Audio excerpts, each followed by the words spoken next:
혼디 듣고 혼디 알고 혼디 찌꺼지게 말씀. 지금 여러분은 KBS 제1라디오의 사랑 좋은 제주를 듣고 계십니다. 네, 아이들이 행복한 제주 학교 가는 길 시간입니다. 김겸주 리포터가 학교로 직접 찾아가서 행복한 학교 생활을 하는 아이들과 또 선생님의 생생한 목소리를 담아와 매주 이 시간 전해주고 있는데요. 만나보겠습니다. 어서 오세요. 네, 안녕하세요. 네, 이번에는 어떤 학교 현장 다녀오셨나요? 네, 제주형 자율학교 들어보셨죠? 네네. 교육과정의 자율화, 다양화, 그리고 특성화를 위해서 지역이나 학교의 특성을 반영해서 창의적 교육과정을 운영하는 학교들인데요. 네. 제주도 교육청에 따르면 그 특성에 따라 나눈 12개 분야 제주형 자율학교가 있습니다. 그중 디지털 융합 교육, AI 교육을 중점적으로 운영하는 디지털 학교, 한림초등학교에 다녀왔습니다. 네, 이제는 초중 고등학교 좀 상관없이 교육과정에 디지털, AI 이런 것들 담고 있다고는 하지만 또 그걸 중심으로 해서 디지털 학교라고 딱 지정을 해서 운영하는 건 좀 독특하네요. 네, 디지털 학교는 디지털 관련 특성화 교과목을 개설하고 컴퓨터 사고력과 학생들의 삶을 연계한 교육을 하고 있는데요. 네. 한림초등학교는 지난 3월 디지털 학교로 지정되면서 디지털 기반으로 한숲 파워를 운영하고 있습니다.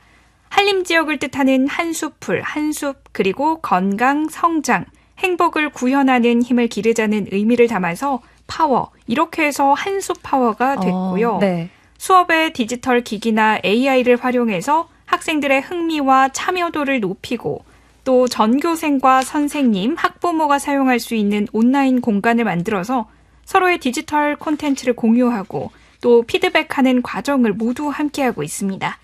먼저 한림초등학교 학생들의 이야기 들어보시죠. 저는 한림초등학교 6학년 윤하은이라고 합니다. 코딩이랑 영상 만들기랑 캐릭터 만들기 등이 있었는데요. 코딩에 대해서 솔직히 잘 몰랐거든요. 그런데 코딩에서 절차적 사고력이랑 문제 해결력을 기를 수 있어서 좋은 것 같았고요. 여러 가지 형소를 알아보면서 캐릭터들을 조정하면서 되게 흥미로웠던 것 같습니다. 한림초등학교 6학년 2반 김혜린입니다. 저희 학교가 디지털 학교로 변하면서 바뀐 점들이 많아졌습니다. 어렸을 때는 태블릿 같은 게 없어서 그냥 교과서만 보고 배웠던 기억이 있는데 지금은 태블릿 PC를 함께 활용하면서 모르는 건 바로 찾아볼 수 있는 게 가장 큰 장점인 것 같습니다. 한림초등학교 6학년 2반 고승찬입니다. 디지털 학교가 되면서 학교 소개 영상을 제가 만들기도 했었는데 그거를 저희 학교 전체가 볼 수 있는 곳에다가 영상을 올렸는데 친구들이 하트 표식을 눌러줬을 때 기분이 좋았고 편집을 아예 몰랐었는데 영상을 도전해보고자 해서 유튜브 영상으로 찾아보면서 익혀가지고 영상을 잘 만들어서 상을 따고 해가지고 기분 매우 좋았던 기억이 남아요. 네, 이제 디지털 시대에 이런 게 꼭 필요한 필수 교육이라고들 하잖아요. 수업과 또 활동을 통해서 상도 타고 또 기분도 좋고 이런 긍정적인 경험으로 또 학생들의 학습 열의가 더 높아질 것 같아요. 네, 맞습니다. 국어와 수학, 영어 교과를 중심으로 한 AI 맞춤형 학습이 내년에 도입되는 디지털 교과서 활용에도 많은 도움이 될 거라고 선생님들은 기대하고 있습니다. 네. 관련해서 자세한 이야기 한림초등학교 김시연 연구기획부장님께 들어보시죠. 학생 주변에서 일어나는 여러 가지 문제를 디지털 도구라든지 기기를 활용하여 공유하는 시간이 있었거든요. 학생들의 건강 문제를 스스로 체크하기 위해서 1학기 때 걷기 챌린지에 참여도 하고 그 과정을 영상으로 담아서 걷기를 활성화한다든지 한림 마을의 문제들을 학생들이 직접 들여다보고 어떻게 해결하면 좋을 것인지 프로젝트를 진행을 했어요. 그리고 공유함으로써 1학년부터 6학년 학생들이 같은 내용에 대해서 공감하고 깊이 있게 생각할 수 있는 시간을 가졌습니다. 그러면서 학생들이 성취 동기가 커지는 걸 저희가 직접 체험할 수 있는 기회였습니다. 네, 디지털 관련 수업이 단순 교실에서 그치는 게 아니고 또 학교 생활 그리고 지역 문제까지 확장해서 다루고 있는 거네요. 네, 그렇습니다. 학생과 선생님 그리고 학부모가 함께하는 온라인 공간에는 한림 지역을 소개하는 영상부터 교내 행사, 또 프로젝트 결과물 등 영상과 그림 등을 각자가 직접 기록하고 있습니다.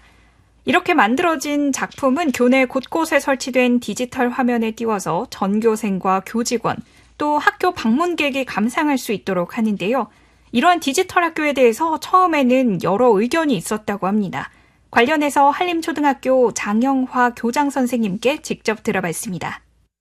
디지털 학교에 대한 우려를 많이 하시는 분들도 계셨어요. 요즘 애들이 눈만 뜨면 핸드폰을 들고 있는데 수업에서마저 사용하는 게 아니냐. 그래서 우리 학교에서는 디지털 기구를 사용하기 이전에 바르게 사용하는 정보윤리 교육이 전 학년에서 이루어지고 있습니다. 그래서 얼마 전에 학부모 공개 수업을 할 때 많은 학급에서 디지털 도구를 활용해서 수업하는 모습들을 공개한 학급들이 많아요. 학부모님들의 목소리를 들어봤는데 이제까지 보지 못했던 수업들이었어요. 수업이 이렇게 달라지는 모습을 봤다고 디지털 기구를 교육 활동에서 어떻게 사용할 것인지 디지털 기구에 대한 이해를 높였을 때 흥미도 참여도가 높아질 뿐만 아니라 주어진 시간 내에 학습 성과를 얻어내는 가성비 높은 수업이 되지 않을까 하는 생각도 해보았어요. 네, 디지털 학교에 대해 우려를 표하던 일부 학부모님들도 이 공개 수업을 통해서 좀 긍정적인 학습 효과를 많이 느끼셨나 봐요. 네, 최근에는 학부모님들이 학교 주변에서 하던 교통봉사, 또 학교 행사에서 학부모들이 직접 한 순간들을 영상으로 직접 촬영하고 편집해서 학교로 보내왔다고 하는데요. 덕분에 교장 선생님을 비롯한 선생님과 학생들이 크게 감동했다는 후문입니다. 네. 학생과 선생님은 물론 또 학부모님들까지 이 학교와 학생과 소통하기 위한 노력을 계속 하시는 거네요. 앞으로 너무 기대돼요. 네, 그리고 한림초등학교는 그린 스마트 스쿨 대상 학교로 지정돼서 학교 재건축 설계 과정에 있습니다. 2028년에는 지역과 환경 여건에 특화된 최첨단 미래 학교로 변신할 예정이라고 하는데요. 학생들은 학교 안에 조성된 야외 체험 공간, 놀이 공간, 명상숲에서 자연에서의 놀이가 가능하고요. 디지털 전문 교육 또한 가능해질 것으로 보입니다. 앞으로 많은 관심을 보내주시면 좋겠습니다. 네, 앞으로가 너무 기대됩니다. 오늘 너무 잘 들었습니다. 고맙습니다. 네, 고맙습니다. 네, 지금까지 김겸주 리포터였습니다. 사랑 좋은 제주에서 마련한 소식은 여기까지입니다. 저는 내일 다시 찾아오겠습니다. 안녕히 계십시오.